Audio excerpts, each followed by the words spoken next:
Hi there. Welcome back to C++ Programming Fundamentals. We are talking about basic structures of basic structure, let me clarify that, of the language in our fundamentals.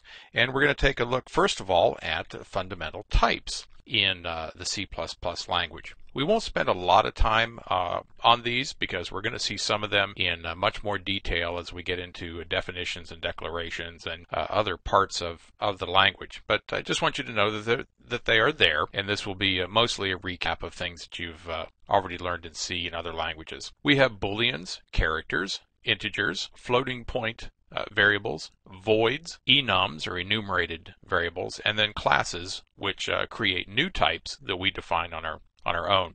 We kind of list those at the end because it's not really a fundamental type, but you will be creating with enum and your own classes, you will be creating new types which will behave exactly the same as the bools, chars, ints, and all of the other fundamental types. So we at least want to mention that here. Now here's our first set of fundamentals, and these are called integral types. That's the Boolean, character, and integer types. Boolean is either true or false.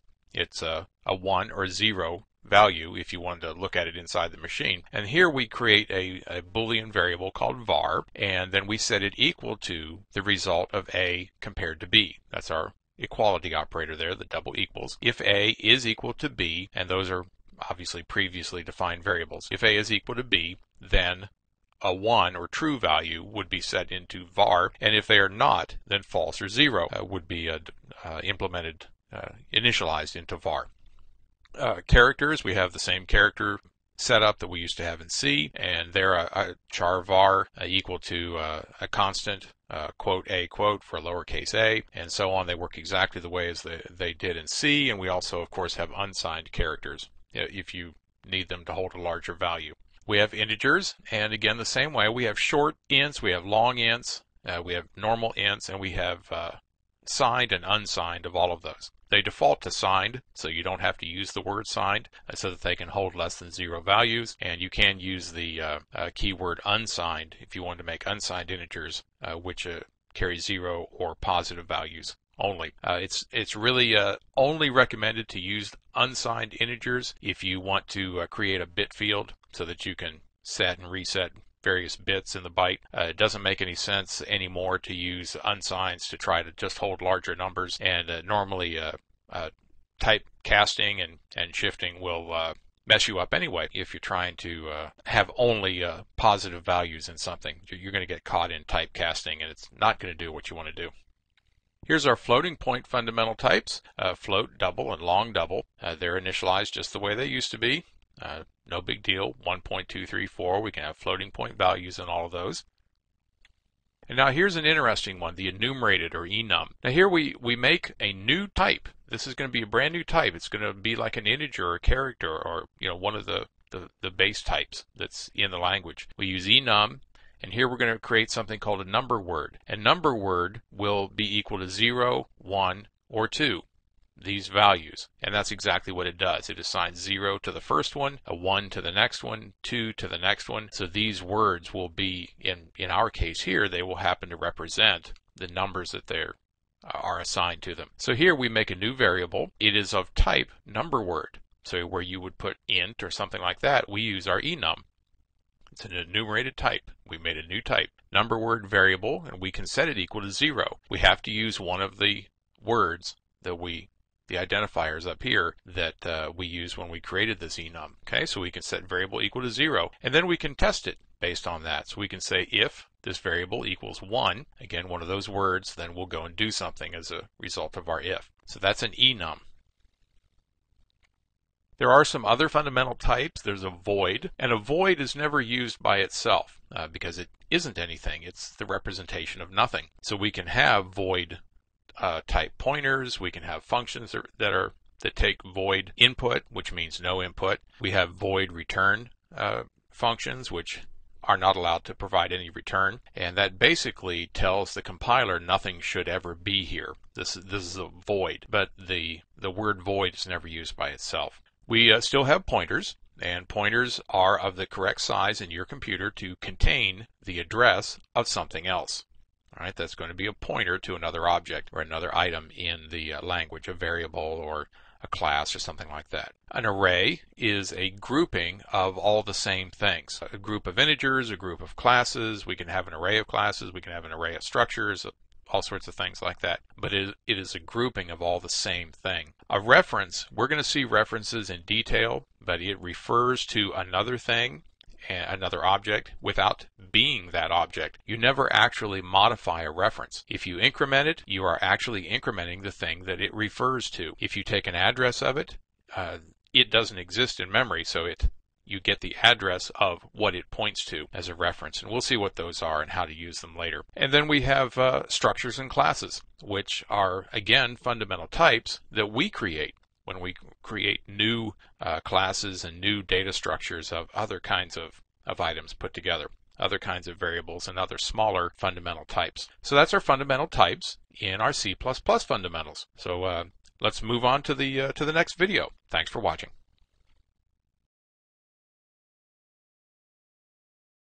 Okay, we're talking about the basic structure of C++ programming in our C++ Fundamentals video series. And since we're in basic structure, we need to talk about some things dealing with linkage and linkage of names. Now, when we say a name, that's an object, a reference, a function, a type, a template, and a namespace. All of those are considered to be names. And linkage of names is where are those names visible? How are they visible to each other and through various translation units? Remember that a C program, and especially a C++ program, can be made up of multiple translation units. And a translation unit is a file, basically a file of source code. And so what we're looking at is how different translation units see the objects that are within themselves and within other translation units, how they're linked together when you have a whole bunch of translation units and you combine them together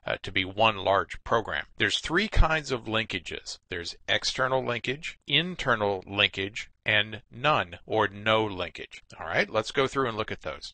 External linkage means that the items or the item that we are discussing that has external linkage will be visible by all of the translation units in the entire program. A name, remember that was one of many different things. A name that has internal linkage will be visible only within its own translation unit. It will only be visible to the other names and the other items that are within its source file. And then no linkage, that's all your local variables and classes that have been defined without external linkage. That's everything else. And there is no linkage to them. Okay, let's go on. Now here's an example. Here's a linkage of names with external linkage. There you see we have an integer n, which is a global, non-static. It's given external linkage. So since it is defined this is the whole file right here. Since this integer n is defined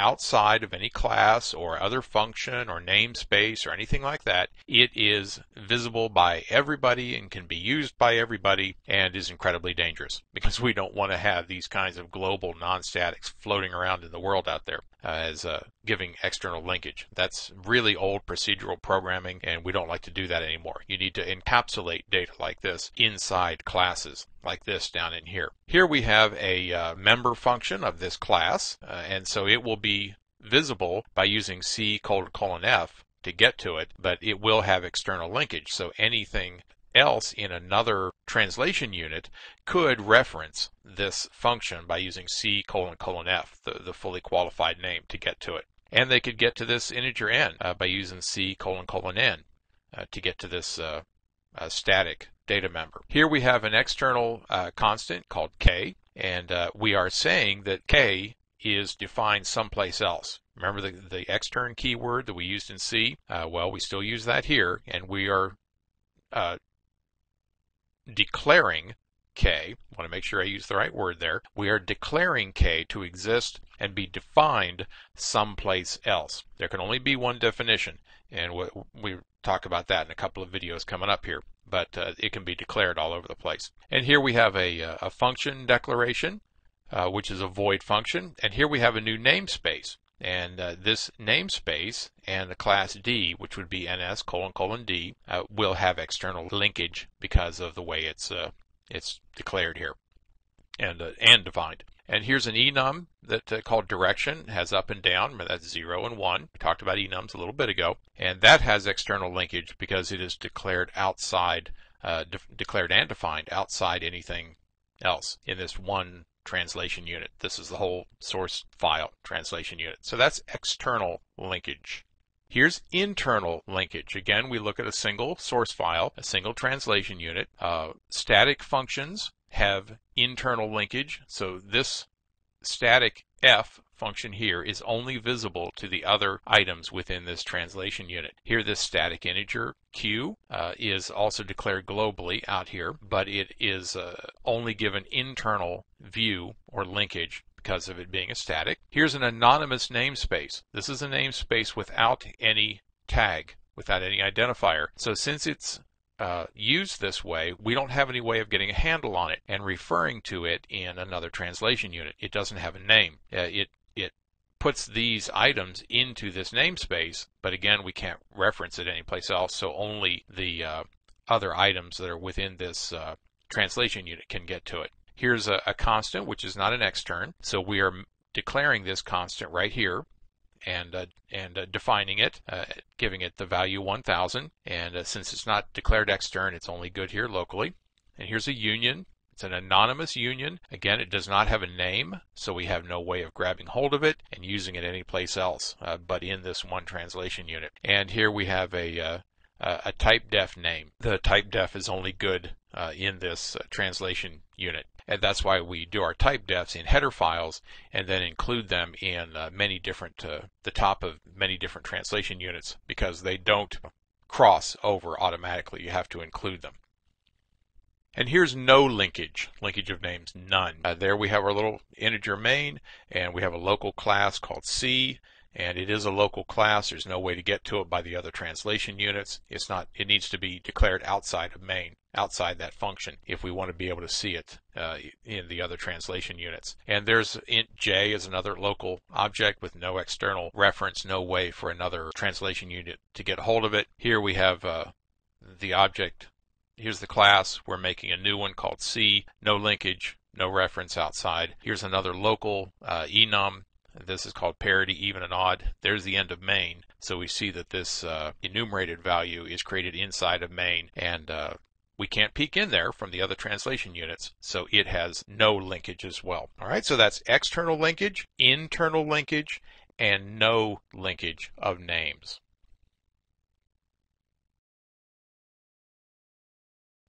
Hi, welcome back to C++ Fundamentals. We're talking about basic structure of programs right now, and we need to take just a minute and touch on something called the one definition rule. Now, it might seem kind of obvious, but if you're kind of new to C++ or to this kind of programming, you need to understand that it's there so that you don't try to break the rule, because the compiler will not let you. A one definition rule. What this says is that in any translation unit, and that's a source file of source code, a template, a type, function, or any other object can only have one definition. Now that's a definition, not a declaration, but a definition. An object or non-inline function cannot have more than one definition. If an object or function is used, it must have exactly one definition. Now you can declare the object or the function or whatever all over the place, and that's fine as long as you don't implement it or actually instantiate the thing in multiple places.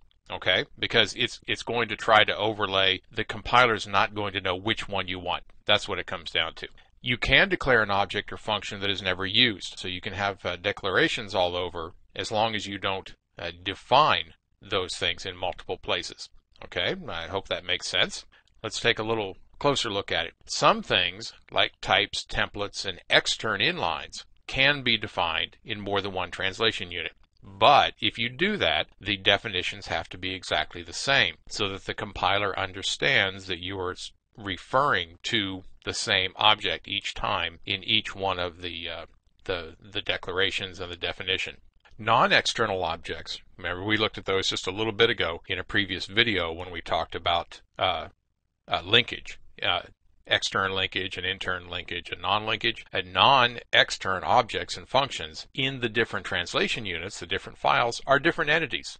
So they don't fall under the one definition rule. They can each be defined and they will each be a different thing, and they will each take up their own place in memory. All right, so there won't be any conflict there. The names and types can be the same, but because they don't have external linkage, they never run into each other. It's like people with the same name living in different cities. They'll never know about it. There won't be any problem getting their mail crossed up. All right, so that's the one definition rule. Want to make sure that you understand this and that you're aware of it when you start doing some code so that you don't have to chase a new set of bugs.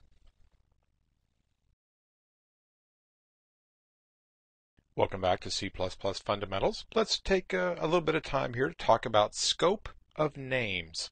Scope. Scope determines the lifetime of a name, how long something is visible and usable. So scope also determines the visibility of a name, when something is created, when it's then released from memory, and so on. Scope also says when constructors and destructors of a class are called. When a class comes into scope and is instantiated, then the constructor is called to create the items within the class that are to be constructed. And when the scope of the class ends, when the class goes out of scope, the destructors are called, which perform cleanup. And the scope operator for classes and namespaces is 2 colons, colon, colon, and that is used to resolve scope issues if it's not obvious, if it's not an implied local scope. If you have to specify the class or the namespace scope, you use those 2 colons. Statement blocks are the 2 braces, top and bottom brace, open and close brace that you see there. A local scope only occurs within the braces. So that integer I that you see there is never accessible by anything around it because nothing happens within those blocks. It comes into scope as we come into the brace, and then when we leave the closing brace, it goes away and it's done. It's a local automatic. It's created on the stack quickly and then just as quickly thrown away. So local scope is great for having little counters and for loops, while loops, small test values, things like that that are very local but do not hang around in the program for very long. Local scope. Function scope. The only thing that really has function scope is a label. And there we have our little foo function and an integer I and a character C and then a label. There's a label and it has a colon at the end of it. That's how we know it's a label. And then there's going to be more code under there. That label is only accessible by code within that foo function, within the open and close braces. That label is not visible anyplace else outside that function. That is called function scope. File scope is for names that are declared outside the braces. They have the scope of the translation unit, and sometimes that's called a global. And there you see we have an integer x declared outside of foo, and it could be used by foo or any other function which is in the translation unit along with that foo function, because it is not declared within the function. It is outside, so it has file scope throughout the translation unit. If you want it to have linkage, whole different animal than scope. If you want it to have linkage in your other translation units, you call it out by saying extern int x, which is your declaration that says this integer x is defined someplace else. And over here is where we're defining it in this translation unit. And we know that we can only define it once. We just talked about that. This also has namespace scope.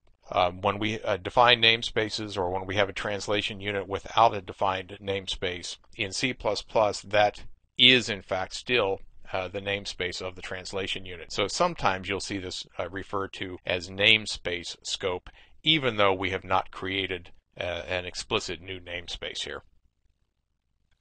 And then this is class scope. Names that are declared within a class are local to the class. So here we have a class called cfoo, use the uppercase C to denote that this is a class, not a function. And we have our integer I and character C and more code down below there. Here we're going to make a new class object. We're going to make the type is cfoo, that's our class, and we're going to make a cfoo class object. All right, so So there we go. That's a new thing that takes up memory. It has an integer and a character in it. But the only way we can get to this integer is by using the dot operator. AC foo class object dot I equals something. That's the only way to get to this integer, by going through the proper scope definition. So that is class scope, because that is local to that class. All right, so that's the various kinds of scope that we have in C++.